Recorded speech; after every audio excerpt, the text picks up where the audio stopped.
The creation of woman from Adam's rib for man. One of the main reasons for misogynistic views about women is the belief that Eve was created from Adam's rib for Adam, which is common in Jewish and Christian beliefs. Unfortunately, this misogynistic approach has also influenced Islamic thought.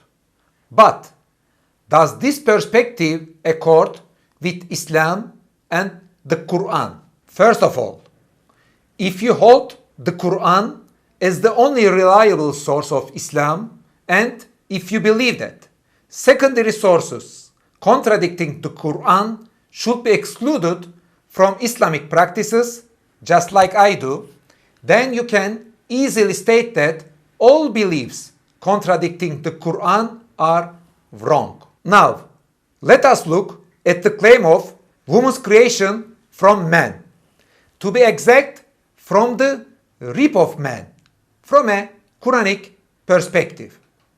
The Quran states that man and woman are created from the same kind, nefs vahide, and rejects woman's creation from man. Surah Nisa, verse 1.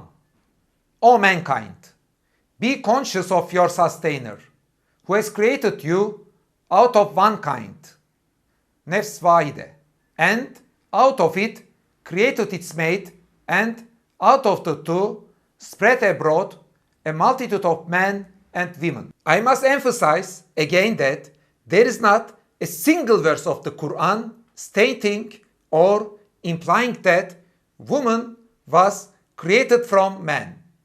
Not only is there no claim in the Quran that Eve was created from Adam, but even the name Eve also is not mentioned. Even though the Quran's approach is so clear on this issue, with hadiths like the following, the belief of woman's creation from man has been transferred into Islam from Christian and Jewish traditions, which is called Israeliyat in Islamic literature.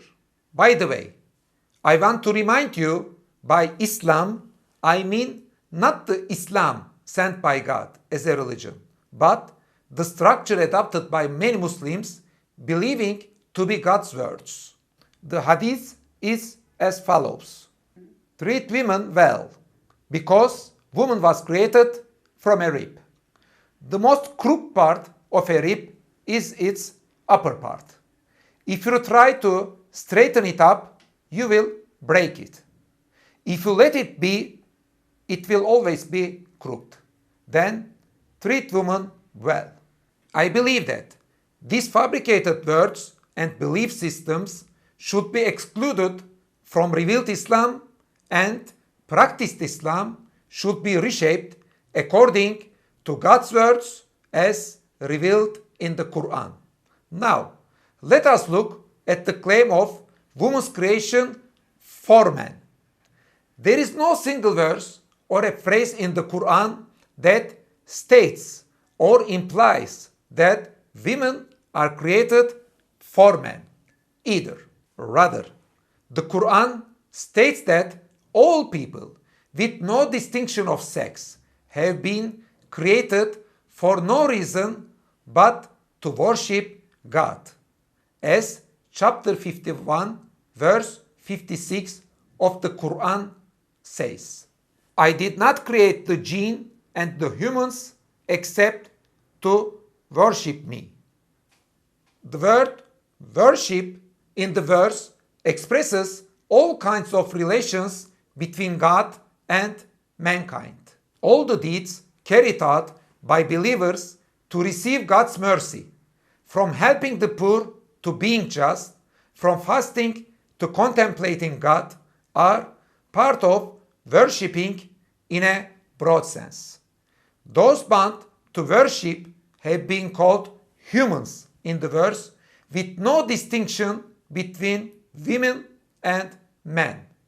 And when you look at the Quran in its entirety, not only can you find no expression that might support the claim that women were created for men, but there is also the danger that this view might harbor polytheism, shirk, which is the greatest sin in Islam. Neither woman nor man exist for each other, but the only reason for their existence is for God. Replacing existing for God with existing for man is an unacceptable approach.